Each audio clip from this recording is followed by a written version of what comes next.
Geçmiş olsun. İşte bu sihirli sözle başlıyor her şey. Bu sihirli 2 kelimeyle açılıyor hastanenin soğuk koridorları. Ve geçmiş olsun diyerek girdikleri odalarda çocukların yüzleri, annelerin gözleri gülüyor. Özlem Arman'ın koordinatörlüğünde yürütülen Mutlu Olalım projesinin gönüllüleri her hafta İzmir'de hastanede yatan çocukların mutluluğu için çalışıyor.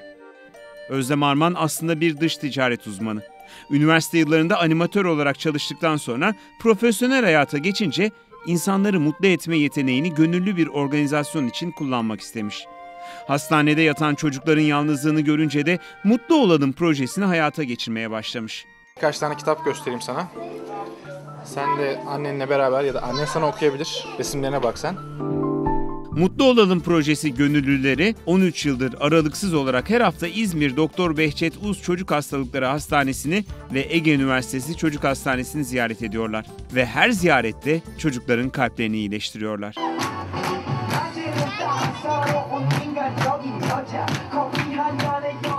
İlk anda biz sadece oyun yapıyorduk burada, yani faaliyet gerçekleştiriyorduk. Ama zaman içerisinde ailelerin ihtiyaçlarını da gördükçe ve onlar da bizlerle dertlerini paylaştıkça onlara da yardım etmeye çalıştık. İşte buradayken onlar ikinci el kıyafet, ikinci el oyuncak, kütüphane mantığında kitap veriyoruz, işte teşvik ediyoruz. Sonra işte onkolojide hijyen önemli diye hijyen malzemeleri sağlamaya çalışıyoruz. Onun dışında özel günlerde ilk el hediyeler veriyoruz. 40 gönüllümüz var. Yani 18 yaşında, 14 yaşında da gönüllümüz var, 50 yaşında da gönüllümüz var. Emekli, çalışan, öğrenci hepsi gönüllü. Burada maaş alan hiç kimse yok. Faaliyetlerimizi akşam saatlerinde yapıyoruz. Çünkü çocukların en yalnız hissettikleri zamanlar.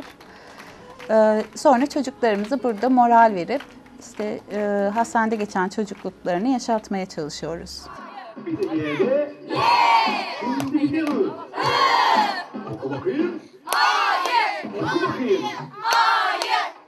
Mutlu Olalım projesi sadece gönüllüler tarafından yürütülen ve hastanede yatan çocukların birkaç saatte olsa güzel zaman geçirmelerini amaçlayan bir çalışma. Mutlu Olalım ekibi gülmeye başladıkça çocukların da keyfi yerine gelmeye başlıyor. Anladınız mı? Tombala oynamak insanın yeteneklerine göre bana kalırsa birazcık da zeka geliştirdiği için bana kalırsa eğlenceli oluyor. Moral oldum. Birazcık daha kendimi iyi hissediyorum. Bunun gibi faaliyetlerle daha çok ilgileniyorum. Şimdi ben bunun ismini söyleyeceğim. Siz sesini çıkaracaksınız. Tamam mı? Tamam mı? Tamam. Söylüyorum. Köpek.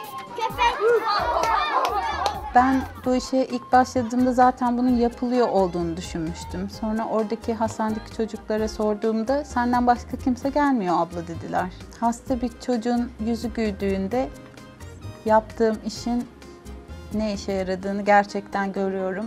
Biz de insanız çünkü robot değiliz. Hani çok üzüldüğün anlar olabilir, serviste mutsuz bir şey görmüş olabilirsin ama her şey geçiyor gerçekten ve bu hayata bakış açını değiştiren bir şey. Kesinlikle insanı büyütüp mutlu insan yapıyor.